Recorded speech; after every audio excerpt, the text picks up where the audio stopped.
For the price of a cup of coffee, join my Patreon. The page includes audio documentaries not available on my YouTube channel. Link below in the description. Thanks for watching.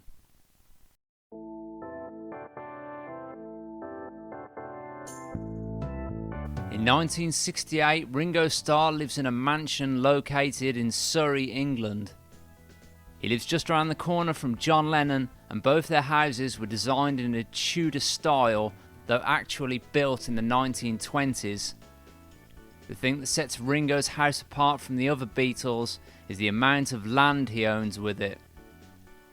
The land backs onto a golf course, but it's no use to Ringo as he doesn't golf. The reason being, he doesn't like all the walking.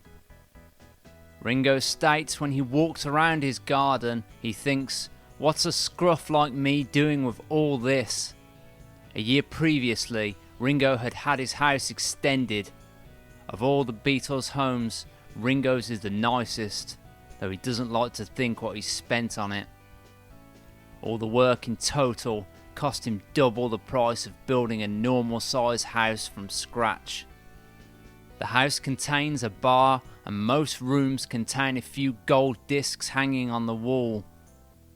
One of the rooms is filled with camera equipment, Ringo being an actor and a keen fan of film.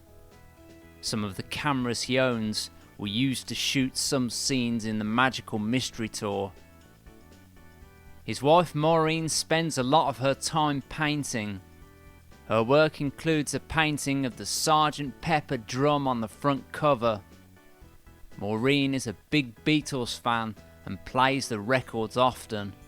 Like all the other Beatles women, Maureen also does all the cooking. The couple have 2 children and spend a lot of time watching television. In all, they have 6 televisions, and most are constantly on, even if they're not in the room. When the Beatles come on television, Ringo is the only member who acknowledges this with a nod or smile. John and Paul never take any notice, and George doesn't watch TV. Ringo begins talking about what it's like being a Beatle. He states, "When you're coming up, everyone is for you. When you made it, they want to knock you down." He finds it amusing people around this time are searching for hidden messages in their songs. Since the band stopped touring 2 years ago, Ringo believes the fans should now leave them alone and doesn't like the fact that people stare at him everywhere he goes.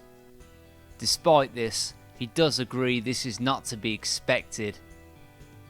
One night not long after Brian Epstein's death, Ringo and John were driving back from his mother Queenie Epstein's house and drove past a pub. It was lit up and looked so inviting they decided to go in. First they went home, changed out of their suits, and then returned.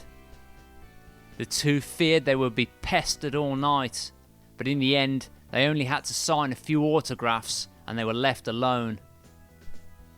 Despite doing no physical exercise, Ringo's weight has remained the same for years. He stays at 132 pounds. Ringo has recently passed his driving test after 3 attempts and owns 3 cars, a Mini Cooper, a Land Rover and a Facel Vega. He goes on to talk about how he's forever buying new cameras or equipment. On the subject of charity, Ringo doesn't seem keen. He states, "I don't fancy it. Most of the people running charities are not nice people. I think a lot of people are making money out of charities. No, they're not for me." He goes on to say that the government are now taking 90% of his earnings anyway. Of all the Beatles, Ringo is the most patriotic. He states he wouldn't want to live anywhere but England, whereas the others aren't bothered. When they planned on living on a Greek island, Ringo was the only member who opposed the idea. He would have compromised by living on a 100-acre site in Devon. Ringo goes on to say, "I couldn't live anywhere but England. That's where I'm from. That's where my family is. England's no better than anywhere else I know. It's just that I'm comfortable here. Like, if John goes on vacation, he prefers to be with the rest of the Beatles too.